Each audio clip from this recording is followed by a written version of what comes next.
Atreverse a soñar, aprender a creer, sonreír, intentarlo y perder. Atreverse a reír, aprender a llorar, sonreír al partir, sonreír al llegar. Atreverse a saltar a pesar de... ¿Qué tal? ¿Cómo estáis? Bienvenidos a todas las historias del mundo. Hoy a más de uno les sorprenderá, no los invitados sino el presentador, porque me he colado hoy en esta fiesta. Sin esperar más, presento a dos invitados de lujo que siempre nos gusta tenerles de vuelta en este plató. El primero, David Álvaro García, director de comunicación de Acento Asuntos Públicos. David, ¿cómo estás? Bienvenido. Pues un placer, como siempre, y un placer compartir espacio contigo. Totalmente. Normalmente estoy en el otro lado pendiente de lo que decís y hoy he dicho, bueno, me apetece compartir esta mesa de tertulia con vosotros. Recibimos también a Carlos González Tijón, asesor de la Junta Directiva de Clave con B, siempre lo decimos, Clave con B, bienvenido. Bien hallado, y bien hallado a David.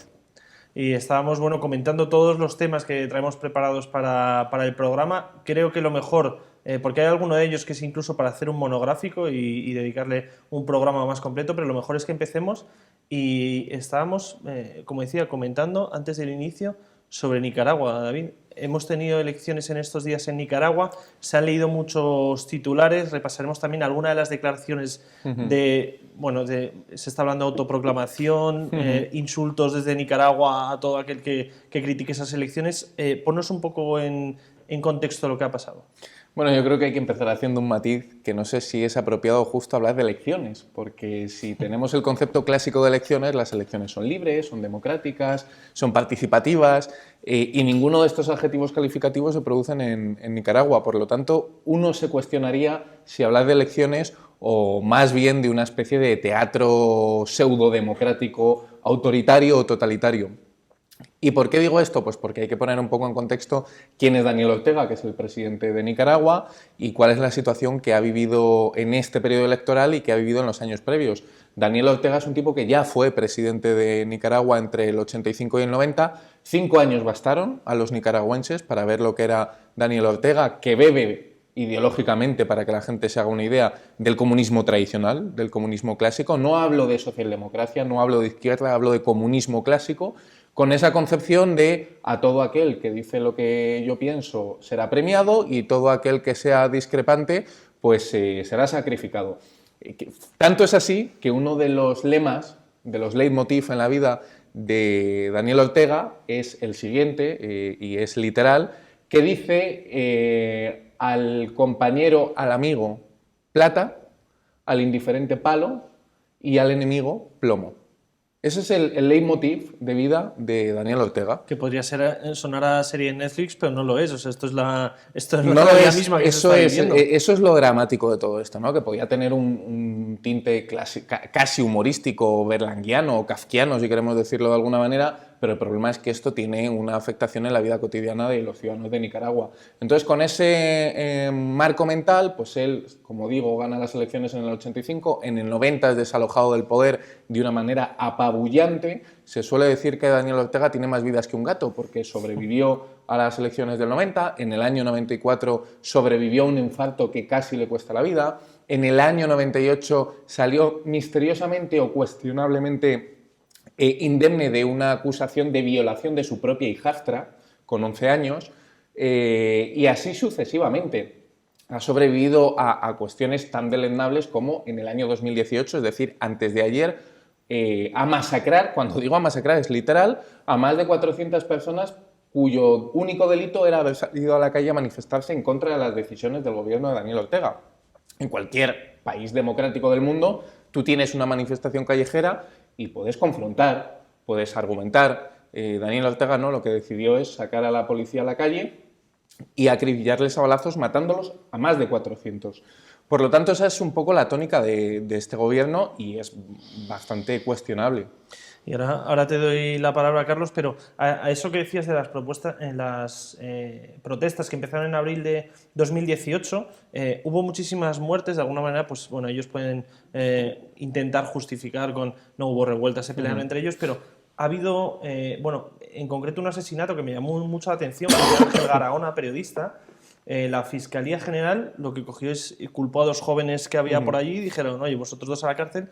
Sin embargo, la mujer de este periodista asesinado sigue diciendo que no, que ella estaba allí y que fue en manos de la policía. Pues bueno, un poco todo lo que hablamos con este tipo de regímenes dictatoriales, de todo el aparato que tienen alrededor. Y este es un ejemplo. Evidentemente hubo más de 400 muertes, como dices, pero casos como este es que dicen, no, esos 2 chavales que pasan por ahí les metieron a la cárcel, pero quien se lo cargó fue la policía.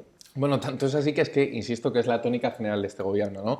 Para continuar ahondando un poco en el marco mental de Daniel Ortega, la que ostenta el cargo de número 2 en el país, en el gobierno, pues o curiosidad o casualidad, es la mujer, es la esposa de Daniel Ortega, que se ha convertido en una pseudopresidenta, o como le gusta decir al propio Daniel Ortega, que es el presidente, la copresidenta. Él suele decir que se intercambian los papeles, que Nicaragua lo dirigen al 50% él y su mujer, en un clarísimo caso de nepotismo familiar, en un clarísimo caso de influencia familiar, donde todo aquel que no sea del grupúsculo central de Daniel Ortega, pues no tiene cabida.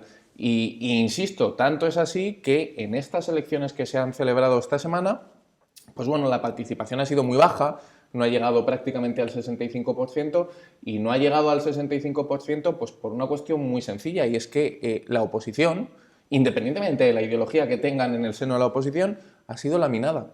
Hay 2 opciones para laminarlos: o bien encarcelarlos directamente, como comentabas tú, en base a delitos o acusaciones que ni son demostradas, ni son juzgadas, ni son penadas, ni pasan el escrutinio de una democracia clásica, sino que les meten en prisión de manera preventiva y Dios dirá, o directamente son enviados al exilio. Por lo tanto, no existe oposición. No existe oposición en tanto en cuanto no puede haber una lista alternativa que se presente. Imaginaros que aquí Pedro Sánchez o en su momento Mariano Rajoy en el gobierno deciden que, oye, ¿qué es esto de unas elecciones libres? Vamos o a encarcelar o mandar al exilio a todo aquel que no piense como yo. Claro, pues así es muy fácil ganar una cosa llamada elecciones, ¿no? Por eso digo que no podemos hablar de elecciones como tal, sino de una especie de teatrillo. Pero no quiero hablar tampoco de teatrillo porque tiene un tinte incluso cómico o gracioso, porque es dramático, porque insisto que tú has puesto un ejemplo muy concreto, pero es la tónica habitual en Nicaragua. 400 asesinados en 2018 por salir a la calle a manifestarse, y no es un caso aislado. Es el día a día de Nicaragua, donde si tú piensas diferente a lo que dice el presidente Daniel Ortega, o eres asesinado, porque hay asesinatos diarios, o eres expulsado del país y te mandan al exilio, o directamente te meten en prisiones. Por lo tanto, todas las organizaciones internacionales denuncian una cosa que es básica y esencial, que es la vulneración de los derechos humanos, de los derechos más esenciales del ser humano, donde hay una violación constante, cotidiana y diaria de cualquier precepto básico de la vida de un ciudadano en libertad y en democracia. Es una pena porque además esto configura la cuadratura del círculo, ¿no? Ese hermanamiento entre Daniel Ortega, en su momento Hugo Chávez o en su momento Fidel Castro. Tanto es así que cualquiera que conozca Nicaragua, en las principales plazas de las capitales, lo que hay son unos monumentos que le llaman los monumentos a la paz, los monumentos al abrazo, que básicamente son monumentos con la cara de Hugo Chávez. Pues hombre, yo no sé si Hugo Chávez es el símbolo o el símil del abrazo y de la paz, es bastante cuestionable, pero ese es el marco mental. Y luego con otra derivada, que es el perfil clásico del líder autoritario, comunista, pero que le encanta la vida de lujo. Le pasaba a Fidel Castro, le pasaba a Hugo Chávez, y hay anécdotas muy llamativas como un viaje que hizo Daniel Ortega en los años 80 a Estados Unidos, a Nueva York, donde le dijo al presidente de Estados Unidos: acompáñame que voy a comprar unas gafas, y lo que pidió fue las gafas más caras que usted tenga en la óptica. Se gastó $3.000 en unas gafas, por eso le llamaban el presidente de las lentes de diseño. El que defendía supuestamente a los pobres, como suele hacer el comunismo clásico, pero que a lo que se dedica es a multiplicarlos y a laminar a todo aquel que no piensa como él. Y Carlos, ¿cómo puedes analizar, bueno, esto que hemos puesto en contexto, todo lo que está pasando en Nicaragua, desde siempre lo decís aquí con María José en todas las historias del mundo, desde ese punto de vista de mediador, ¿cómo podemos analizar lo de Nicaragua y sobre todo qué salidas puedes ver a una situación como esta que tienen allí? Pues lo primero que tenemos es que estudiarlo. Tenemos la gran fortuna, en esto David y yo coincidimos al 110%, de que podemos estudiarlo desde fuera, porque visto desde dentro el tema es mucho más terrible. hay muchas veces en que para profundos problemas filosóficos o políticos yo prefiero utilizar chistes, ¿no? Y esto es que ya sabéis que se escucha en la radio, dice, tener cuidado que en la Nacional Sexta hay un loco que va conduciendo en dirección contraria. Y hay alguien que dice, ¿loco uno? Si son cientos, si son cientos. En este caso, Daniel Ortega se ha descolgado, ayer o antes de ayer, diciendo que los españoles somos franquistas. Después de 40 y tantos años en democracia, con varias alternancias en el poder de distintos partidos con distinto signo ideológico, como David y yo defendemos, pues él, que hace lo que está haciendo, le llama locos a los demás. Entonces, el estudio que vemos es que es de libro. Si cogemos inicialmente a Vietnam, si cogemos a Camboya de Pol Pot, si cogemos después a las Coreas, a Cuba, etcétera, etcétera, los comportamientos siempre son calcados unos de otros. Hay una represión absoluta, a todo el que levante el dedo se lo cortan, se silencia a todo el mundo, se compra a todo el mundo y se instaura un régimen de terror, como muy bien ha descrito David. Y a partir de ahí, lo que a mí me sigue extrañando desde fuera como estudioso es cómo es posible que personas con dignidad permitan todo esto, porque cuando al final descubrimos el nazismo, el stalinismo o cualquiera de estos regímenes, al lado hay cientos de personas con 2 o 3 títulos universitarios, con formación de 2 y 3 idiomas, diplomáticos incluidos, y cómo nadie levanta la voz y viendo las atrocidades que alguien está cometiendo, está callado. Es decir, es verdad que unos por temor, otros por su carrera política, pero a mí aún es lo que más me impacta, es decir, ¿cómo pueden guardar silencio? ¿Cómo es posible que la llamada dignidad humana caiga hasta esos niveles? Porque es verdad que 1, 2 o 3 miembros de la cúpula, porque nunca está solo el líder que está al frente, muchas veces son peor los 3 o 4 que están al lado. Decía David, por ejemplo, el tema de su mujer. Lo primero que se denunció ya en su momento es que su mujer cogía el avión privado del presidente para ir de compras a Miami. Cogía el avión, se iba de compras a Miami y volvía, en un país como Nicaragua, donde eso puede representar ya números en el presupuesto nacional. Y sin embargo, nadie lo denunciaba ya en su momento. Entonces, a mí me sigue extrañando cómo personas con mucha dignidad la pierden tan fácilmente y en realidad todas estas corruptelas se permite. Bueno, la copresidenta ha pedido titulación oficial, no solo como se ha dado en muchos casos que no se sabía si mandaba a Kirchner o su mujer o cosas por el estilo. En este caso ella ha pedido que oficialmente se le llame copresidenta. Es tremendo y además una de las palabras que decías de, bueno, que todo aquel que ha criticado las elecciones ha tenido unas bonitas palabras para ellos, a España en concreto lo que decías, nos llama descendientes del franquismo, a los americanos imperialistas y fascistas, y sobre la Unión Europea, poco más o menos habla de la Unión Europea como que somos hermanos de Hitler.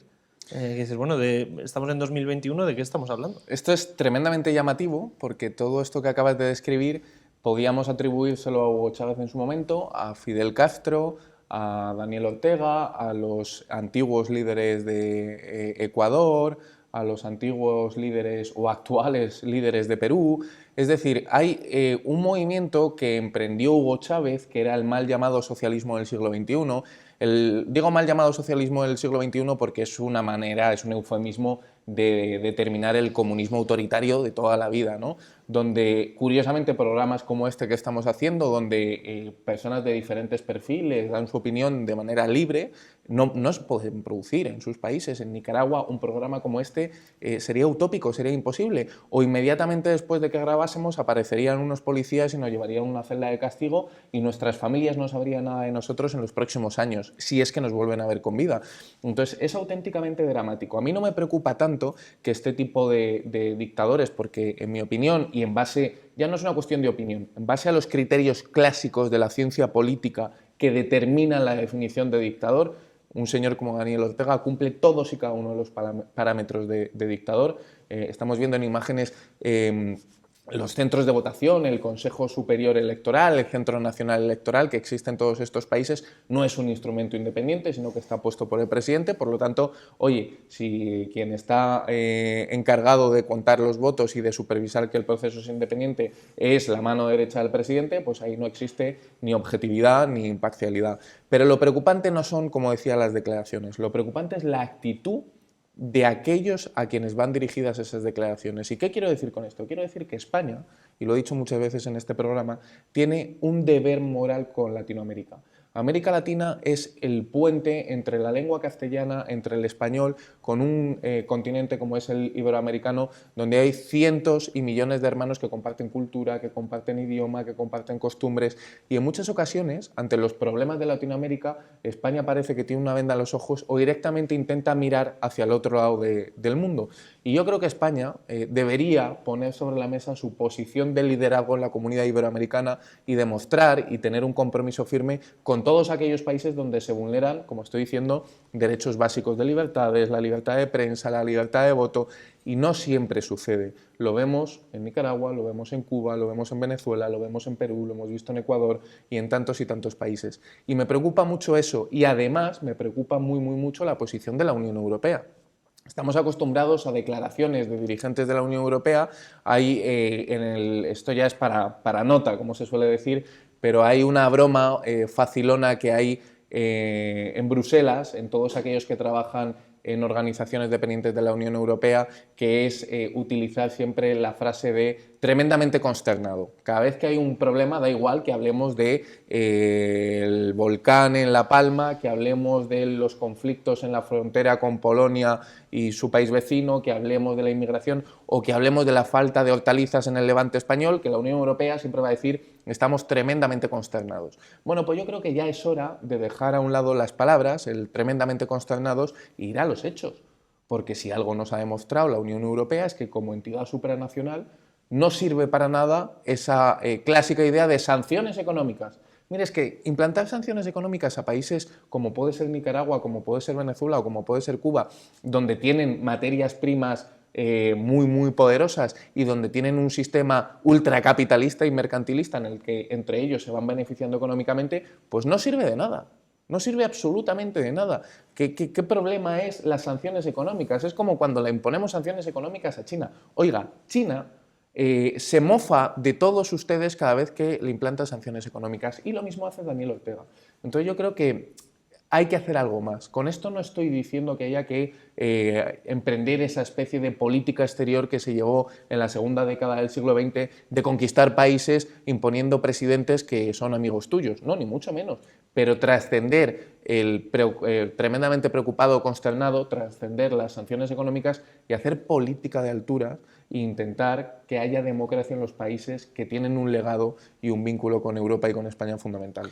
Este es de los temas que decía en la presentación del programa que yo por mí, bueno, seguiría todo el programa hablando porque tiene mucho. Sí quiero zanjarlo con... tenía una pregunta para vosotros, pero no nos va a dar tiempo, si precisamente esto, si va a hacer algo la comunidad internacional, porque claro, algunos de los países que les apoyan son Cuba, Venezuela, Rusia e Irán. No pongo más ejemplos, bueno, yo creo que con esto tenemos más que suficiente. Y sí que quería seguir con un tema que nos habría propuesto Carlos, que me parece bastante delicado, como ha sido el homicidio en Logroño, en Lardero, a este pequeño niño. Lo primero, ahora nos contarás un poco, Carlos, y analizaremos este caso, pero quería aprovechar el programa para mandar un cariñoso saludo a los guardias civiles. Curiosamente, pues bueno, estas cosas que el mundo es tan pequeño, pues uno de los que entró en esa casa es amigo mío, le conozco desde hace un montón de tiempo. Le destinaron al principio a Madrid y cuando le mandaron a Logroño dijo, bueno, qué bien, porque en Logroño voy a vivir bien, una ciudad más tranquila, y al poco de llegar allí se encuentra con este caso, ¿no? Entonces, bueno, lo primero, mandar nuestro cariño, como no, a los guardias civiles, que les toca muchas veces pues detener a los cacos o detener a los malos, pero encontrarte en una situación así pues no tiene nada que ver, y sobre todo en situaciones que carecen totalmente de humanidad. Pero bueno, cuéntanos, Carlos, un poco cómo ha sido esto y qué ha pasado en Logroño. Pues mira, las personas que nos están viendo y oyendo quieren además que les demos datos y anécdotas. Yo tengo una anécdota muy bonita. He estado varios años haciendo asistencia al detenido. Asistencia al detenido somos abogados que estamos en Plaza Castilla esperando que nos llamen de una comisaría para aquella persona que no tiene su propio abogado, ponerle un abogado a su disposición. Y me tocó en varias ocasiones asistir a pueblos de la Comunidad de Madrid donde no era competente la Policía Nacional, sino que era competente la Guardia Civil. Bueno, pues yo iba con un poco de, vamos a ver como abogado que me encuentro. Y en todos los casos, y he de decirlo y con mucho cariño, ¿Sabéis quién había instruido impecablemente mejor que nadie? La Guardia Civil. ¿Y quién trató a los detenidos igual que la Policía Nacional? He de decirlo también, en muchos años de asistencia al detenido, uno de los privilegios que tenemos los abogados es hablar a solas con el detenido, una vez que se ha producido la declaración, no antes, y les podemos preguntar. Y nunca nadie me dijo que habían tenido ningún trato degradante ni del más mínimo estilo, ni la Policía ni la Guardia Civil. Pero me contó, en caso de Torrelaguna, me contó el detenido, dice, no, si el Guardia Civil de su bolsillo pagó un bocadillo y me lo trajo en el tiempo que estuve aquí detenido. O sea que el trato había sido absolutamente maravilloso y eso hay que decirlo así en televisión. Vamos a ver, yo quería sacar este tema por los terribles hechos que han sucedido en Larnedo, que es una discusión jurídica profunda, pero muy sencilla. No se quiere tratar a estos delincuentes como enfermos. Y yo ya he sostenido por radio, en este caso, en los años 90, que no estamos ante el típico o normal delincuente, sino ante enfermos. Y no le llamo enfermo con el ánimo de que alguien le esculpe o pobrecillo, no. Estamos ante enfermos porque la dominación que sobre su voluntad produce su enfermedad, ya sea generalmente sexual y en este caso concreto el sadismo, le hace que en esos momentos concretos esa persona no sea dueña de su voluntad. Y ahí tenemos una prueba clara. Le podemos meter en la cárcel 15 años, o 20 años, o 30 años, incluso en otros regímenes se le podría castigar o ejercer violencia física. No serviría de nada. En el momento en que saliera, la dominación de su voluntad la ejerce su enfermedad y por lo tanto volverá a matar o volverá a violar.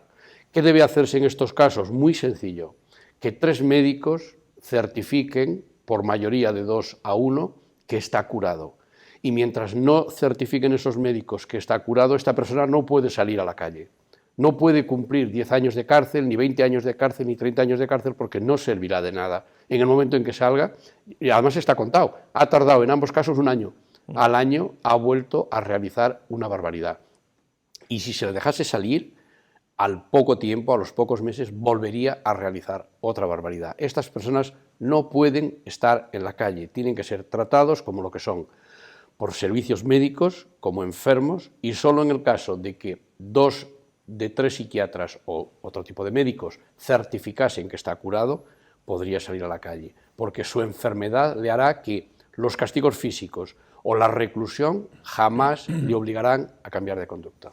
Es muy llamativo esto que estás diciendo porque el otro día precisamente el programa Horizonte en 4 con Iker Jiménez entrevistaron a la hermana de este sujeto y una de las cosas, bueno, ella Rota decía si sabíamos perfectamente que esto iba a pasar, ya pasó, de hecho relataban desde pequeño cuando estrangulaba a pajarillos. Claro. Y luego, como eso fue, evidentemente, según fue mayor, evolucionando.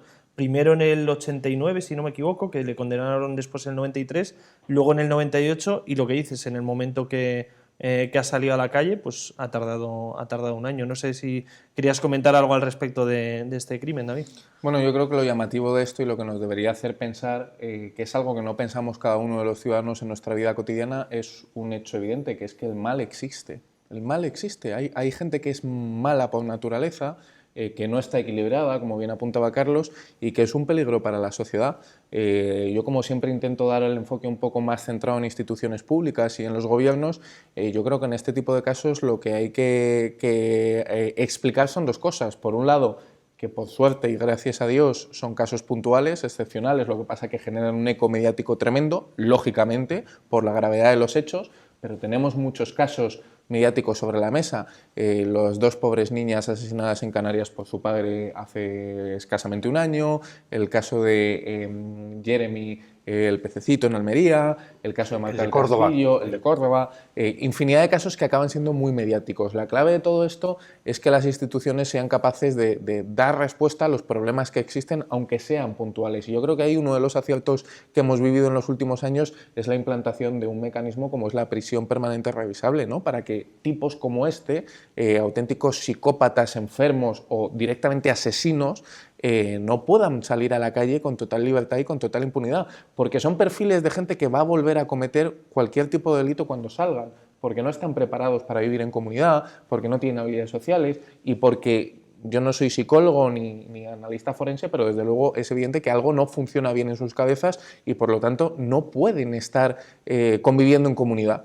Y ahí me parece que es un acierto desde las instituciones públicas implantar medidas como estas. Y luego, en este caso no lo hemos visto, gracias a Dios, pero hay otra derivada que a mí me preocupa cada vez que hay un caso mediático que se está viendo cada vez más, que es la justificación por parte de algunos colectivos.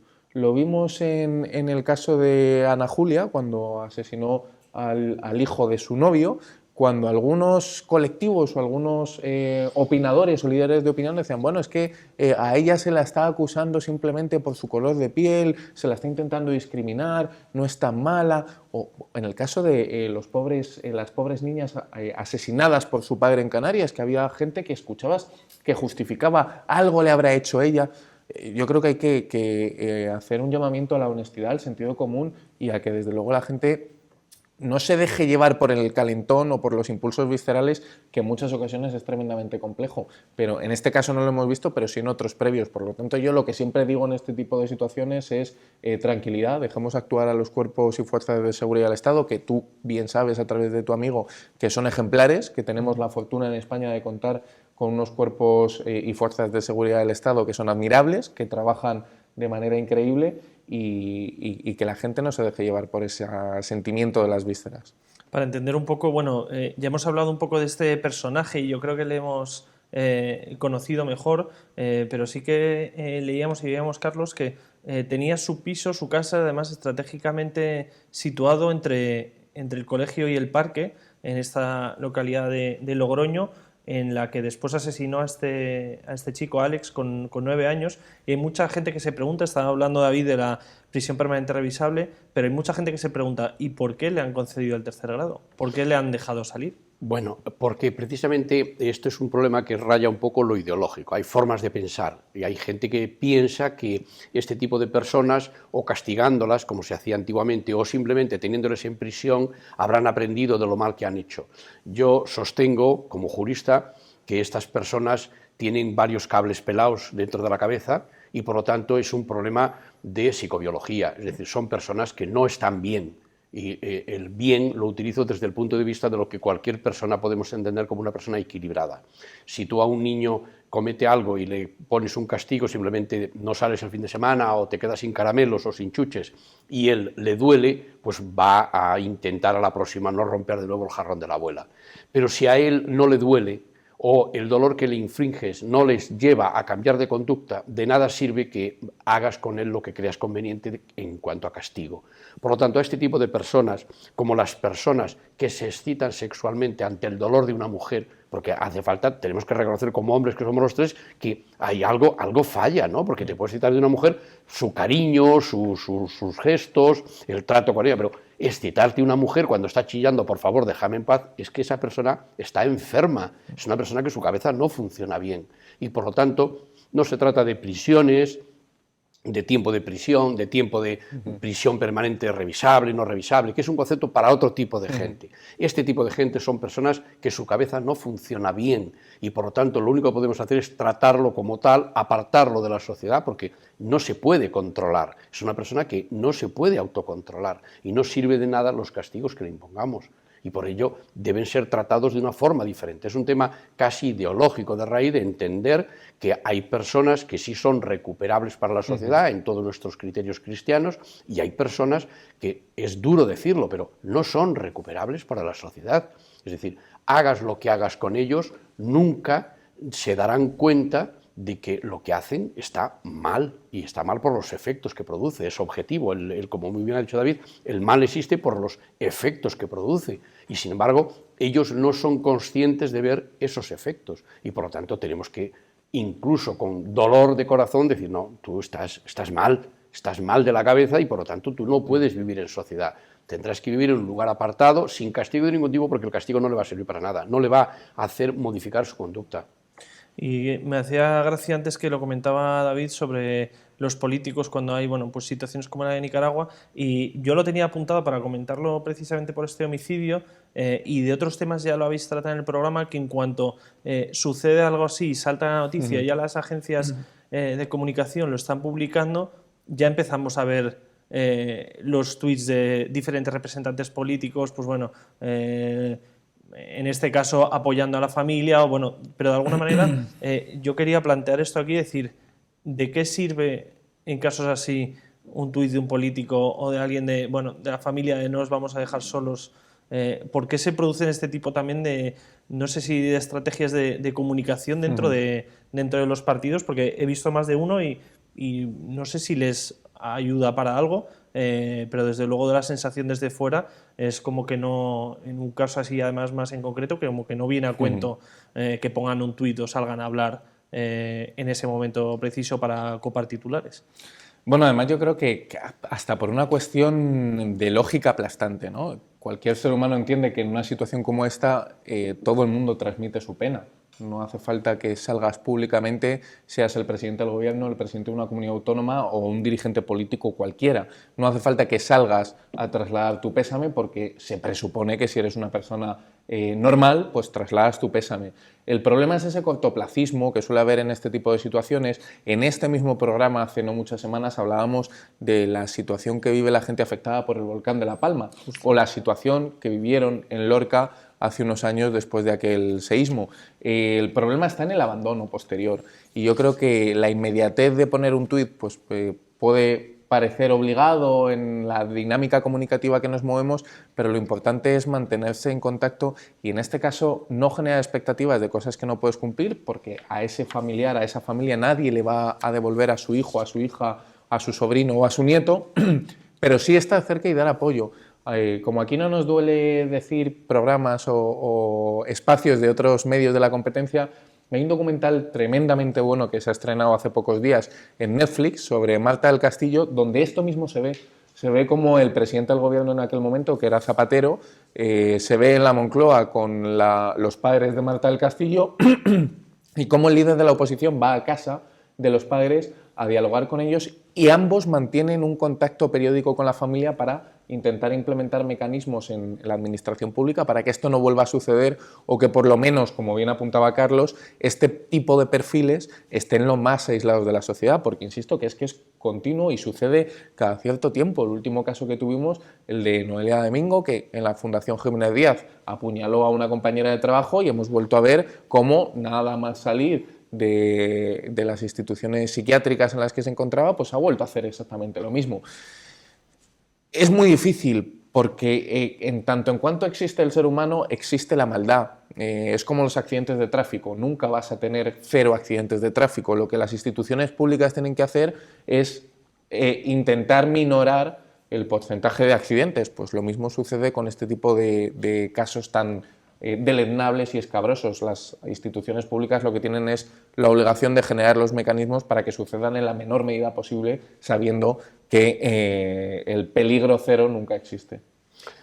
En este programa hemos defendido muchas veces que la clave de la vida es el equilibrio. Por lo tanto, yo estoy 100% de acuerdo con David con un pequeño matiz. Hemos criticado muchas veces a la sociedad vasca porque o bien decía algo habrá hecho la víctima o había un enorme silencio. Todos necesitamos en momentos de dolor que los demás nos muestren su apoyo. Por lo tanto, es bueno que las instituciones incluso o las personas que están al frente de las instituciones muestren ese apoyo, porque de lo contrario la víctima se siente absolutamente abandonada y eso es terrible. Muchas veces todos necesitamos, como animales del grupo que somos, ese apoyo.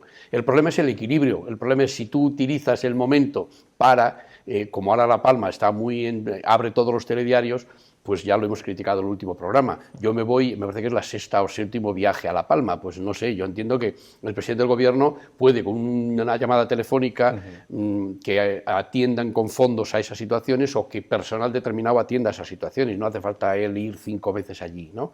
Entonces la clave está en el equilibrio, es decir, cómo, y se ve claramente, cómo ese político utiliza al albur de que es una noticia que está ahí y saca sus minutos, o yo entiendo que sí, que es imprescindible. El rey de España nunca acude, pero siempre envía un telegrama o siempre envía una nota o hace una nota diciendo que está con la víctima y que está a su apoyo. Por lo tanto, yo creo que lo que hace el rey es el equilibrio. Y estamos hablando, bueno, de políticos, de equilibrio, y hay un tema que habíamos pasado por alto, pero que yo creo que no ha perdido actualidad y queríamos, bueno, comentar con Carlos, con David, como es el de Alberto Rodríguez, diputado por Santa Cruz de Tenerife entre 2016 y 2021 con Podemos, que bueno, hubo todo un lío que, bueno, de poco más o menos que ir parcheando, tapando errores, y esto como ha acabado así, pues bueno, con la salida de este diputado. Ahora analizaremos cómo ha sido toda esa salida. Cuéntanos, Carlos, ¿qué ha pasado ahí? Pues el chiste del loco también es aplicable, ¿no? Hay que ver cómo vemos en un botón del 10% cómo se da lo de Daniel Ortega, ¿no? Es decir, cómo podemos tener una formación política que está durante decenios diciendo los políticos de tal partido deberían dimitir, estos a su casa. Bueno, si ya las instituciones, en este caso jurídicas, han dicho que es culpable, pues a su casa, ¿no? Pero cuando les toca a ellos hay que ver la que montan para no hacerlo, ¿no? Por lo tanto, yo me quedaría en ese dato importantísimo, es decir, qué falta de dignidad del Tribunal Supremo que ha condenado. Puede ser justo o injusto, yo soy jurista y he hecho centenares de juicios. Desde luego sería ingenuo pensar que todo condenado es culpable o todo absuelto es inocente. Es una obra humana y por lo tanto en esa obra humana, incluso haciéndola con la mejor intención del mundo, puede haber errores y cometer errores juzgando es muy fácil, porque juzgar es muy difícil. Tengo prueba de ello y es muy difícil juzgar. Pero en este caso concreto, volvemos al loco. No, el culpable es el Tribunal Supremo, que me ha condenado sin pruebas. Y por lo tanto lucho al máximo para no irme a mi casa. Y para mí ese es el detalle fundamental de la falta de ejemplaridad, la falta de ejemplo de cómo has estado durante lustros diciendo que el político que está ahí con las manos manchadas de harina debe irse a su casa, y como cuando te toca a ti, entonces montas a lo Daniel Ortega. Bueno, no, son los de la oposición los que tienen que ir a la cárcel o al exilio porque el bueno soy yo. No sé, me corregirás si no es así, pero si no me equivoco, Podemos un poco lo que hizo cuando en vez de una condena de cárcel le pusieron una pena, creo que era de 500 y pico euros, dijo, bueno, es que como es dinero y no es cárcel... No, la pena es de cárcel. Eso hay que explicarlo a las personas que nos están viendo y oyendo. La pena es de cárcel. Lo que pasa es que nuestro Código Penal permite el que en el cumplimiento de la pena de cárcel se llama multadía. Tú puedas pagar una multa que te condenan a 100 días, a 101 días, a 200 días, tú puedas, en ese caso concreto, cuando el tribunal así lo regula, porque está previamente tipificado en el Código Penal, que puedas sustituir, porque hay un dato concreto que debe también saber las personas que lo están viendo y oyendo: todo aquel condenado a menos de 2 años que no tiene una condena previa, no es reincidente, no cumple la condena. Por lo tanto, pues mejor incluso y más pena es que pague una multadía. Luego, él ha sido condenado a pena de privación de libertad, pero pudo sustituirlo por la multa. Y fue en ese momento cuando, sobre todo a partir de ese momento, cuando en Podemos se dijo, bueno, entonces eso que decías de aferrarse al cargo, entonces puede seguir en el Congreso. Y después, explícanos, David, cómo ha sido su salida del Congreso con la pelea Podemos-PSOE, luego parecía que se reconciliaban, no se reconciliaban, total que ha hecho las maletas y se ha ido para Canarias. Sí, yo, si me permites, antes de contestar a tu pregunta, voy a hacer una puntualización porque creo que hay que decirlo. ¿Cuál es el motivo de la condena a este señor? Que no lo hemos dicho. Este señor está condenado, sentencia firme, por patear a un policía en una manifestación.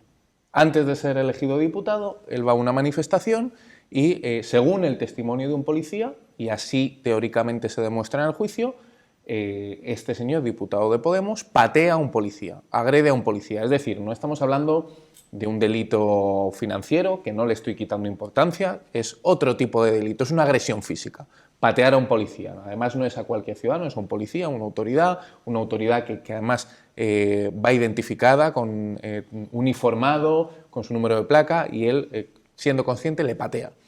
Como bien ha explicado Carlos de manera magistral, hay una condena. ¿Qué es lo que hay que analizar aquí? Yo creo que dos vertientes, una la legal y otra la moral. La legal, que es la que ha generado mucho debate durante varias semanas, se encuentra en el siguiente hecho, que la condena lo que dice es que le inhabilita a una serie de días al ejercicio de cargo público. Le inhabilita, hablo de cabeza, no sé si eran 75 o 100 días, una serie de días como le inhabilita como cargo público, es decir, que él no podría ser diputado durante los días que durase la condena. Luego podría volver a ser cargo público. ¿Cuál es la derivada? Que según la LOREG, que es la ley de partidos políticos, de régimen electoral, lo que dice es que una inhabilitación a cargo público, independientemente de los días que sea, conlleva automáticamente la inhabilitación para ser elegido cargo público. Y ahí está el matiz. Por eso, la presidenta del Congreso, Meritxell Batet, solicitó a los servicios jurídicos un informe de cómo debía actuar, porque desde luego Podemos lo primero que dijo es, él no se va a ir. No se va a ir, es una condena, como tú bien señalabas, económica, aunque, como bien ha matizado Carlos, era una condena a prisión, pero él no se va a ir y no va a abandonar el escaño. Y hay que decirle a la gente que los diputados, el acta de diputado es personal. Es decir, si yo soy elegido diputado, concejal, el acta es mío, no es del partido. Yo decido cuándo me voy y decido si me quiero ir o no. Entonces, en este caso, la presidenta del Congreso pide a los servicios jurídicos un informe que le determinan que tiene que expulsarle si él no se va. Hasta aquí el plano jurídico. En el plano moral, creo que lo ha explicado Carlos de manera brillante. Aquí lo que se juzga es un grupo político que surge en 2015, en 2014, con el argumento de todos los políticos son unos sinvergüenzas, todos se cogen a la silla para no irse del cargo, todos ponen la mano para cobrar a fin de mes y aquí lo que no hay es ni ética ni moral. Entonces, hombre, llama poderosamente la atención que aquellos que venían a regenerar la política, a implantar nuevas prácticas y a tener un nivel de transparencia y exigencia por encima de la media, cuando les sucede un caso como este, y no es la primera vez, porque ha sucedido previamente en Podemos, pues lo que te dicen es, no hombre, hay que justificarlo, hay que entenderlo, esto no es así, esto es diferente. Estos son, que manda narices que lo diga Unidas Podemos, que no nos olvidemos que es el miembro que está en el gobierno de coalición, y lo que dicen es, son las cloacas del Estado. Oiga, las cloacas del Estado será usted mismo. Si usted mismo es será parte usted mismo. de ese Entonces, Estado. hay un desdoblamiento muy llamativo que iba a decir que no tenía precedentes, pero lo encontramos en la figura de Pedro Sánchez, cuando Pedro Sánchez se desdobla y dice, yo esto lo decía como candidato y no como presidente del gobierno, ese desdoblamiento de Unidas Podemos cuando dice, esto es las cloacas del Estado, es el Ministerio del Interior, son los poderes fácticos, los poderes que nadie ve, las élites extractivas. Oiga, son ustedes los que están en el gobierno, ¿cómo que las cloacas del Estado? ¿Qué me está queriendo decir? ¿Que es fuego amigo? ¿Que son ustedes mismos los que se torpedean?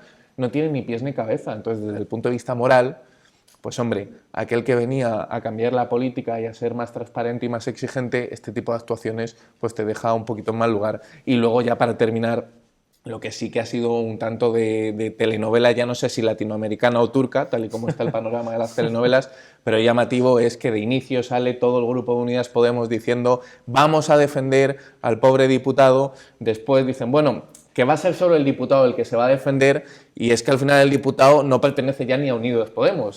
Todo esto es una secuencia de 15 días. Qué curioso, ¿no? De cómo todo el grupo genera un sentimiento de hermanamiento y de solidaridad, después te quedas tú solo y después tú ya no ni tan siquiera eres de los nuestros. Es tremendo y quería... Sí, Carlos. A mí hay una cosa que quiero explicar porque yo no la he encontrado en los periódicos o en los distintos medios de comunicación explicada, que fue la postura de Meritxell Batet. ¿Por qué Meritxell Batet actuó de esa manera? ¿Por qué primero los servicios jurídicos del Parlamento dicen una cosa y luego ella toma una decisión? Y yo no lo he encontrado explicado, a lo mejor alguien lo explica. Pues es muy sencillo, aunque hay que saber verlo. Ella no quiere aparecer formalmente, el derecho tiene muchísimo de formalidad. Un catedrático que me influyó mucho en la carrera me dijo, Carlos, ten en cuenta que el derecho es eminentemente formal. Es decir, si a ti un tribunal te ha condenado, puede que seas inocente, pero tú tienes una sentencia de condena y, por lo tanto, tú tienes que atenerte a lo que dice la formalidad y viceversa. Entonces, el problema está en que el Tribunal Supremo le contesta a Meritxell Batet que tiene que ejecutar la sentencia. ¿Quién es la responsable de la ejecución o inejecución de la sentencia? Ella. Y, por lo tanto, ella no quiere jugarse lo que le ha pasado a Carmen Forcadell, de verse como que es ella la que ejecuta de si entra o no la ley en el Congreso, en este caso catalán, y por lo tanto ella es la que luego es juzgada por el Tribunal Supremo por el incumplimiento. Por lo tanto, si el Tribunal Supremo tiene que condenar a alguien formalmente por no ejecutar la sentencia, es a ella, con lo cual podría provocarle la pérdida de su condición de presidenta del Congreso y de diputada. Y por lo tanto dice, no, déjame de tonterías, y ha hecho bien. Es decir, yo ejecuto la sentencia como dice el Tribunal Supremo y no entro en discusiones políticas de si Pepe, si Juan o si Aurelio.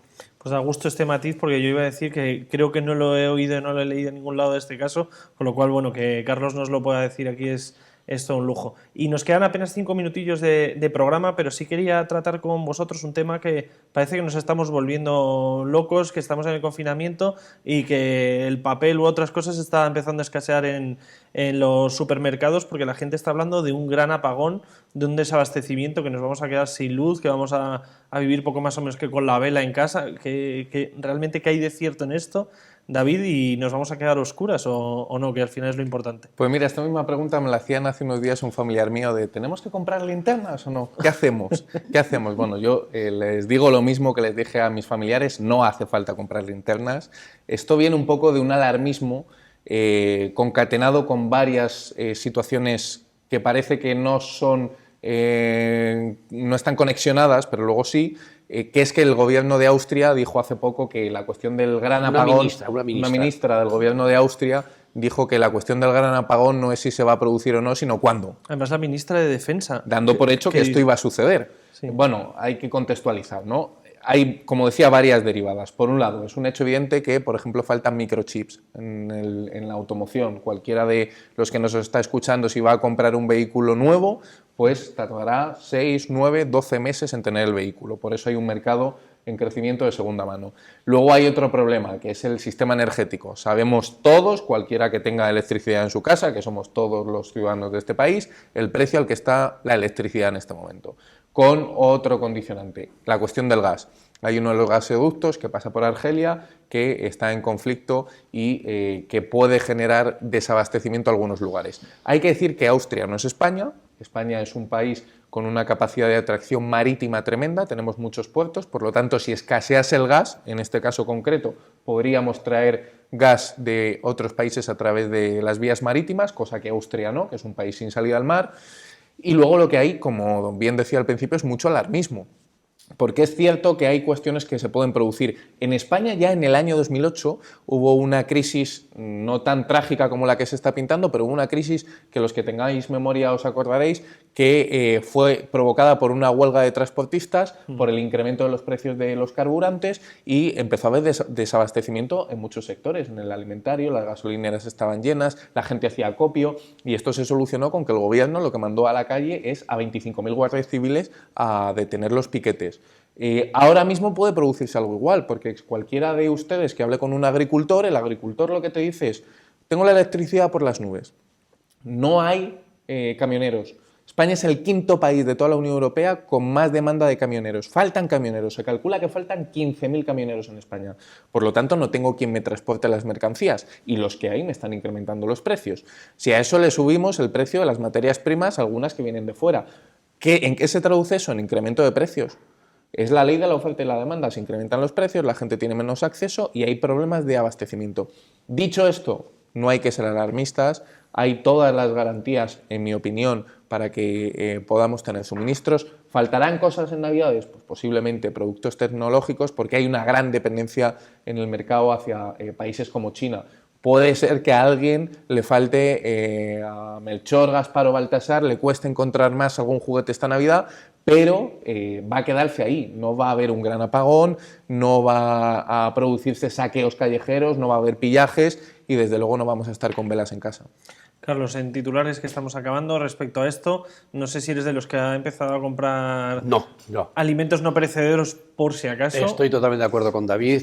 Tenemos que tener en cuenta que nosotros tenemos ya distintas fuentes, la fuente eólica, la fuente solar, por lo tanto, si estamos en invierno va a haber mucho viento, si estamos en verano va a haber mucho sol.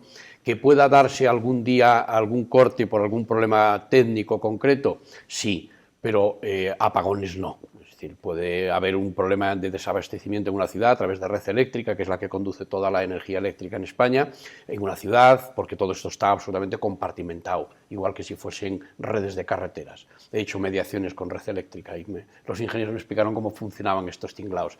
Así que no hay que ser alarmistas, hay que decir que en el pasado ha habido muchos más líos. En el año 1000 hubo suicidios porque el mundo se iba a acabar, en el año 2000 con los ordenadores iban a apagar todos los ordenadores, no se apagó ninguno y por lo tanto no. Todo ese catastrofismo radicalmente, no. Pues seguiremos analizando todo esto. Entonces, tal y como habéis dicho, según salga aquí no me voy a ir al supermercado. Lo que sí os voy a dar es las gracias por haber venido un día más a Todas las Historias del Mundo. Carlos González, muchas gracias. Y David Álvaro García, muchas gracias. Un placer, como siempre. Y a todos vosotros, ya sabéis, os esperamos en el próximo programa de Todas las Historias del Mundo.